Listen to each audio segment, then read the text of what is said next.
Ladies and gentlemen, in this episode, you are going to hear opinions. And while the podcast is endorsed by Uriah Heep, the opinions of the host and various guests do not necessarily represent the opinions of the band or any of the members past or present. With that being said, let's celebrate the music of Uriah Heep.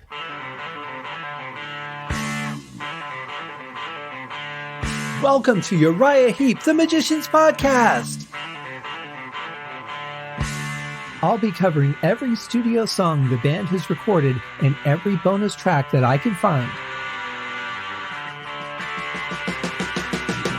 Each week we'll go over a new song from the beginning to where they are currently, and as they keep adding albums, I'll keep adding shows.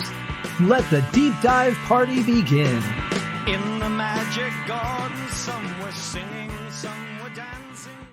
Hello and welcome to another episode of Uriah Heep, the Magician's Podcast. I am your host, Scott Haskin, and I am here with another episode, bringing you another wonderful song to dig into. Today, we are talking about a song called Midnight.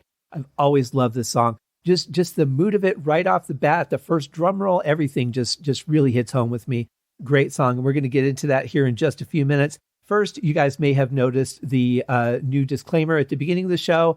I've had to deal with a number of entitled Karens as of late. I don't know if there's a male term for Karens yet. If not, or even if there is, I'm still going to call them Karens because I think it's even funnier to do that. I do post the shows on all the socials, Instagram, Twitter, Facebook, all that. I'm not really interactive with it anymore. I've just seen too many arguments and too many, somebody will post a song and somebody else will bash them because they think the other version is better and they have to listen to the other version instead of the one that they posted. All kinds of just really destructive things. You know, we should be encouraging people to listen to art. We should be encouraging sharing and open dialogue, but, stuff that's all friendly and respectful. And, if it's going to be disrespectful, then I'm just not going to get involved in it. Way too many opinions being thrown around, way too many demands and judgments on people that really is completely unwarranted. And so I just decided to abstain from all of it. I will continue to post and let you guys know that the episodes have become available. And that's pretty much it. My brothers at the Deep Dive Podcast, every one of them brings what I feel is a fantastic show.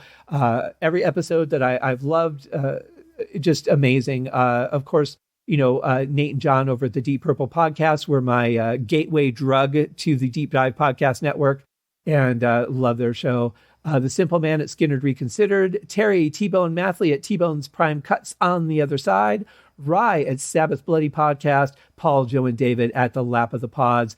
Of course, I would be remiss if I didn't mention Brandon at Metallicast. So many great shows to listen to. The band's manager, Ace on Music, is a great show that you can get on Stitcher and YouTube. Sign up for the notifications, and you'll get notifications on those shows when they become available. I think also if you're a member of the Patreon account, you get typically a special notification through that. Mine's set up a little bit differently. I haven't really figured it out because it's not actually connected to the podcast. It's done as a completely isolated thing. I didn't really like the program that they had doing it with the podcast provider, so I decided to go a little bit of a different route. And of course, check out Allegra's site, Gotta Hear 'Em All, for just amazing historic accounts of the bands Deep Purple, Emerson, Lake and Palmer, and more. I've seen a few other things added lately, so great job on all those podcasts, everybody. I also want to take a moment to thank my graphic artist, Scott Lazinski, who did such a beautiful job on the logo.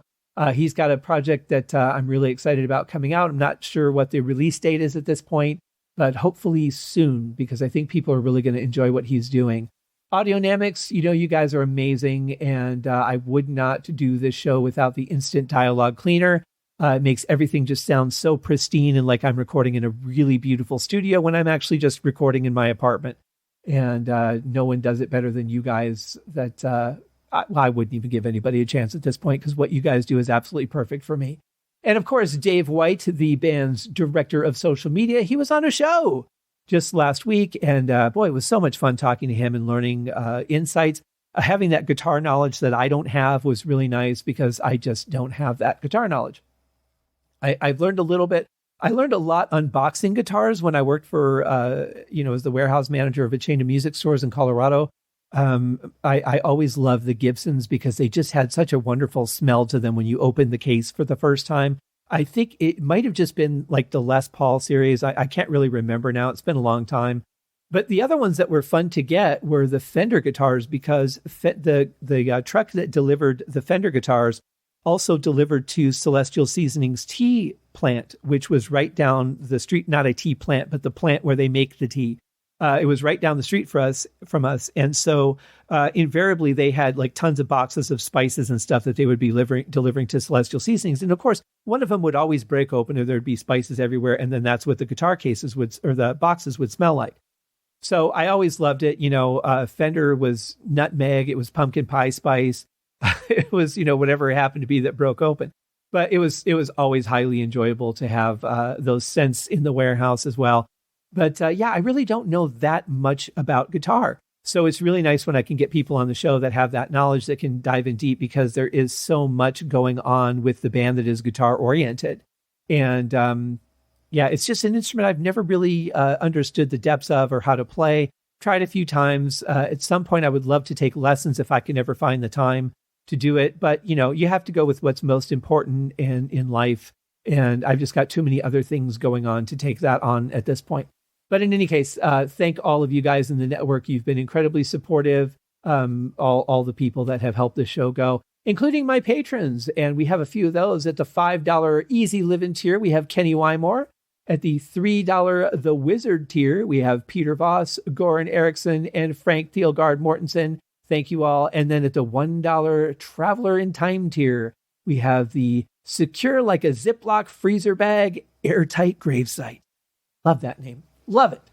So thank all of you guys. I have had to modify the contest a little bit as well, just because the prices of shipping have gone up. It actually cost me more to ship the prizes than I paid for the prizes, which was already a reasonable price. But the shipping has just gotten insane. And that's even within the U.S. International shipping and how long you have to wait for things now. Just not really a good time to be doing that. So I'm just going to flip the format to really just getting you guys an album.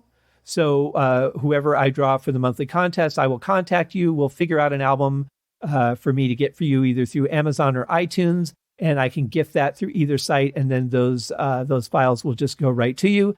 It's really the smartest way to play things right now. In the digital age, we have all this available to us.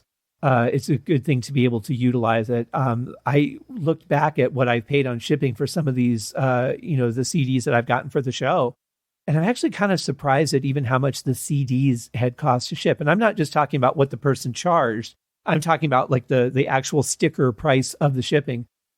Pretty outrageous. So it's just not really economical these days.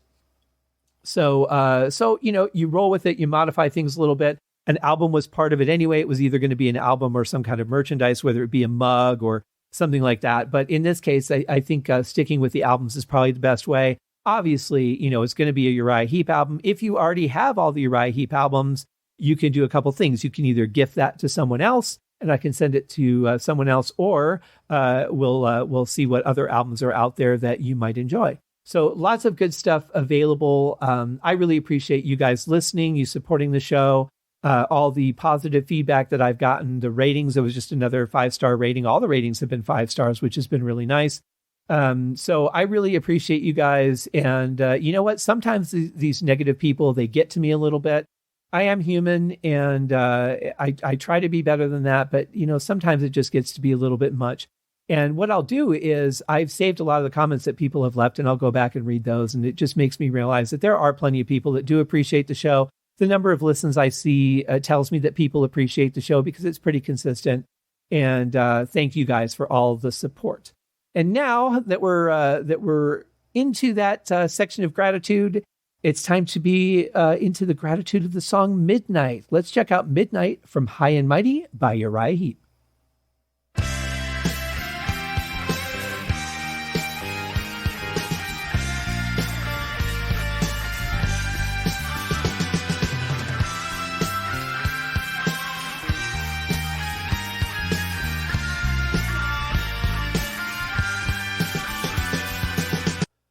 Just right off the bat, this song just makes me smile. I love the riff. I love the sound of it. I love the feel of it. Some great writing here and some great performances. I mean, it's so tight and feels really good. It's just like, it's like for me, like the sun is peeking through the window on a cloudy day. And even though I really love cloudy days, especially living here in the desert, because we don't get that many of them, sometimes it's nice to just have the sun shine on you a little bit. And this intro, it just feels so warm and just sets a great tone for me to know I'm probably going to enjoy the rest of the song.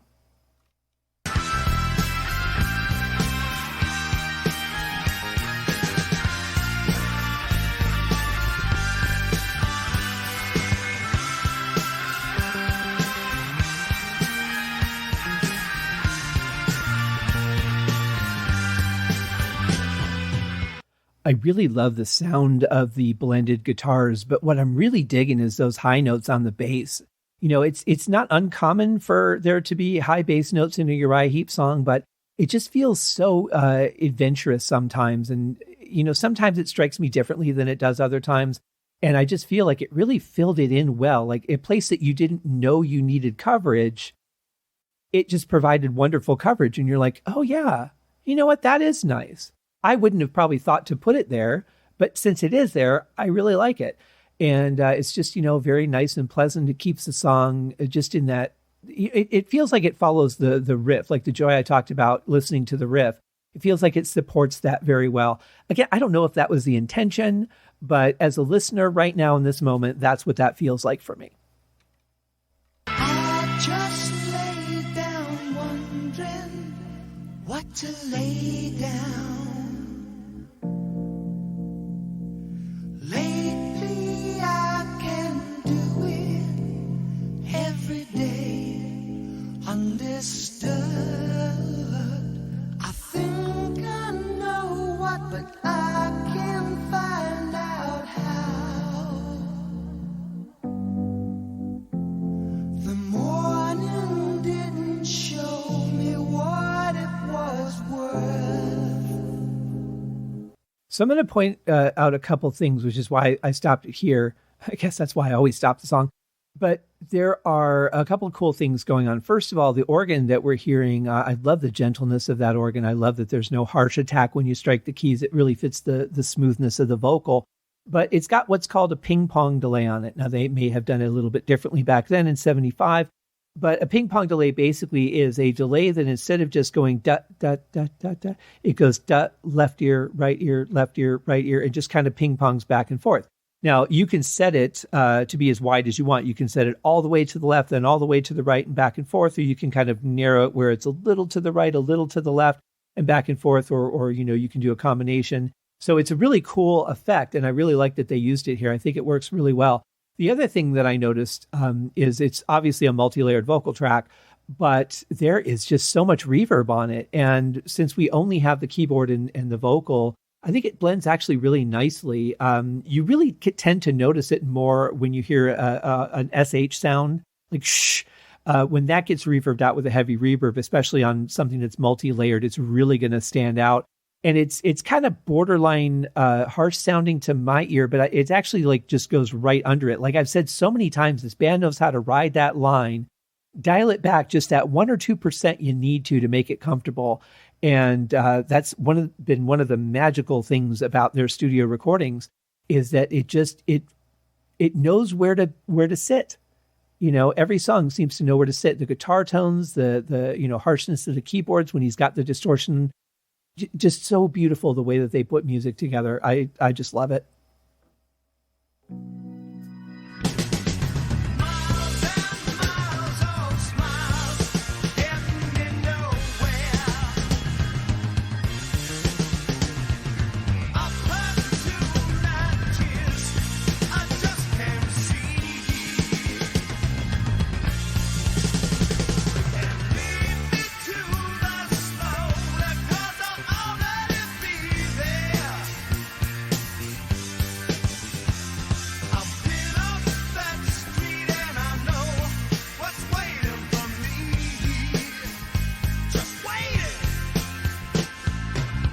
The vocals do sound a little quiet to me. They're a little bit harder to make out the words. They could have been up front a little more, but I love the sound of them. I love the effect that they have on the blend of vocals there. I think it's nice that they really appreciate effects, but they don't overuse them. They have so many things available at their disposal, and it's so tempting, especially when new things come out as technology advances. It's so tempting to just throw new effects on things and make things interesting and cool. I really like that they pretty much, did that occasionally on vocals, mostly on synthesizers, some tremolo on guitar, all very tasteful, though nothing that's really over the top or distracting. In fact, most of the time, it's just a nice enhancement. Thinking of songs like Return to Fantasy, where they had some really cool vocal effects on there, for example. You could do stuff like that in every song, but it's something that they do very tastefully.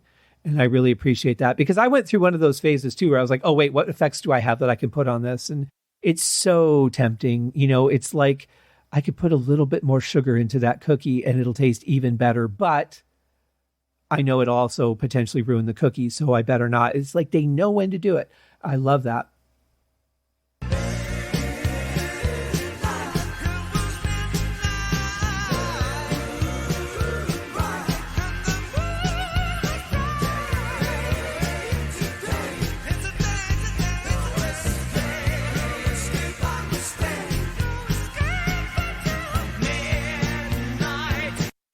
What a beautiful and well-crafted vocal section right there. I love it.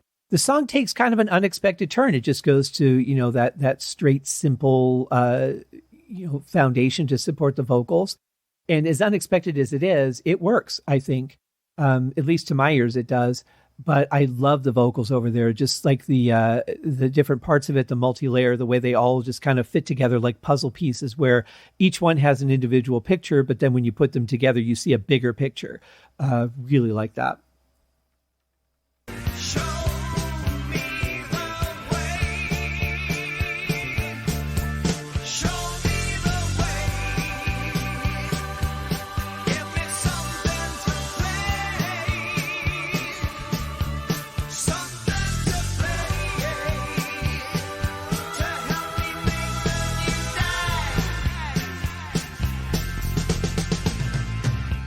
It's really interesting how sparse the music was through that part, and really just letting the vocals kind of thicken everything up nicely.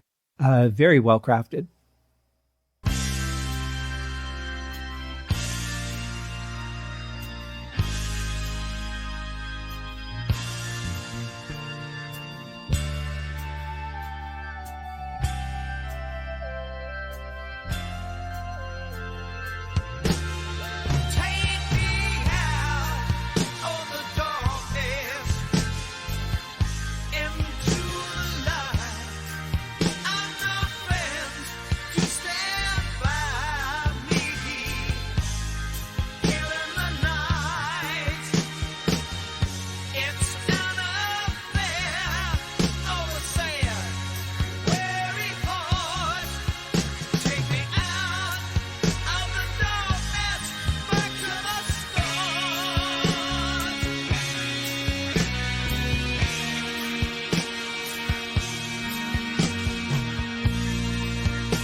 It's always wonderful to hear someone play who's such a master of their instrument that they can just go anywhere, and whereas pretty much every note you wouldn't expect to be played next in that progression, it just feels good, and you feel comfortable because you trust the player.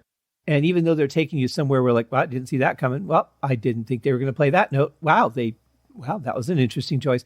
But you look at every one and you go, it works, but it just throws you off so much because it's so out of what you would expect.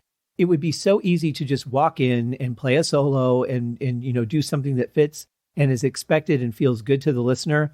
But it's nice to be adventurous sometimes too. And I really feel that this was just something where he just wanted to do something very different from what, he might have tried. I would imagine, you first start out with solos that are comfortable, and then you're like, well, what else could I throw in there? And, as you kind of build it, it's not a dynamic solo, but it's something that definitely adds an edge to that section of the song. I love surprises, and I really love what different parts came out here. I think it really worked. I just lay down wondering what to lay down. Lately, I can do it every day, undisturbed. I think I know, but I just can't find out how. Morning didn't show me what it goes for.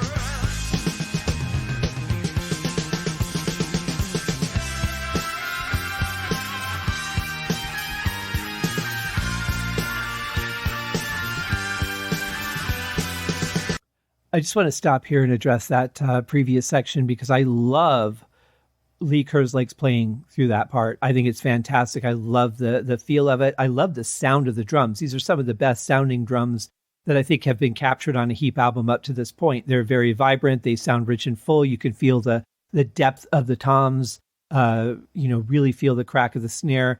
But what is going on here is they're really just very prominent in the mix. I feel that it's a little unbalanced because the vocals are typically the thing that would shine throughout that part. But, I really love the playing and the sound. I just think that the mix is a little bit off balance there for my ears.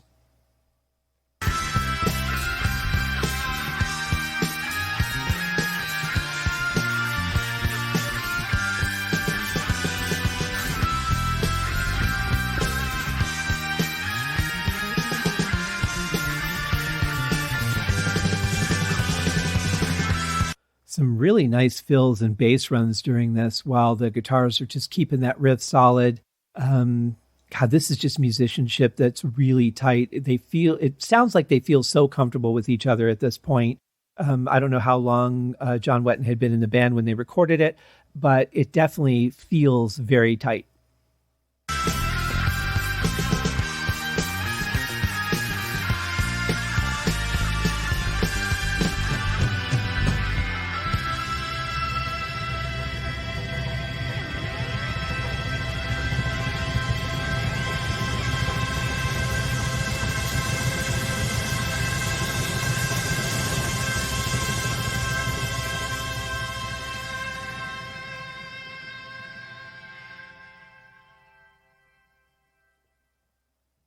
What a powerful ending. I mean, that's like a Cirque du Soleil ending or something, something that just is designed for a live performance to end a big section of the show, maybe the end of an act, but really powerful and vibrant. There's a sound in there. I don't know what it is. Could be like a muted guitar. I'm not sure. It's kind of percussive, but it's also melodic at the same time. And I can't quite pick it out, but whatever that is, I think that added a lot to that little section right there. And then of course, there's all the timpani style toms being played there at the end as well with the cymbals. Just very nicely done. What a beautiful way to end a song. I don't think that the song would be a great album closer, but I think that ending would have been a great album closer, or at least maybe the closing of a side. I don't have the LP, so that might have been the last song on side one. I'm not sure. Of course, on a CD, you can't tell. But in any case, great ending to a great song. Really an adventure, this one. It goes in a lot of different directions, which is not uncommon for Heep, but some really unexpected ones on this, I would say more so than normal. Great vocal, really solid riff. I love it. I love that everybody gets a chance to shine in the song. Very well done. So overall, another thumbs up for another Uriah Heep song. This has always been one that I've loved, though. It's one I've been very familiar with for many, many years, and I couldn't tell you the number of times I've listened to it, but I would say it's a lot. Of course, what a lot might mean to me and what a lot might mean to you are probably two different things anyway. But in any case, a lot for me. So, but great song though. And that's the show, guys. Thank you for joining me for another episode. I hope that you enjoyed it. I hope you enjoyed the song. Highly encourage you to just go ahead and listen to the full version. If you've got the album High and Mighty, you could just do that right now. If you don't have the album High and Mighty, what a great opportunity to pick it up and listen to these songs. You can listen to the full versions before the show, after the show, whatever, just not during the show because that wouldn't make any sense. But enjoy it. It's a great track, and we'll be back with more. One thing I can say, though, about the rest of the episodes this week is that they're all episodes that have 2 versions of the songs, and they all have, something different to offer. So this is another one of those CDs like we had a couple of albums ago where, the bonus tracks really are what I consider actual bonus tracks, not just, sliced up and pasted together extended versions, but actual like interesting alternative takes and that sort of thing. Here's the song when it was in development versus the final. And there's some really surprising changes in some of these songs. So I really like this deluxe version of it. So looking forward to getting that starting tomorrow on tomorrow's episode. So have a great day, guys. I know it's Monday. We're kicking off the week. Hopefully this will give you a great start to your day, and we'll see you tomorrow on the show. Cheers. Thank you for joining me on this episode of Uriah Heep, the Magician's Podcast. If you have enjoyed this show, please consider going over to Apple Podcasts or your favorite podcast outlet, leaving a rating or a review. Be sure to subscribe to make sure that you are notified when new episodes are available. Please be sure to share this podcast with your fellow Uriah Heep enthusiasts and anyone who you think would like Uriah Heep, which should be everyone. And if you are so inclined, please feel free to contribute to the Patreon account. And if you are not a Patreon subscriber, you can also pay through the PayPal link on the website listed in the show links below. I would also like to thank Uriah Heep for their very generous support of the show. And thank you guys for listening. We'll see you in the next episode. Happy days!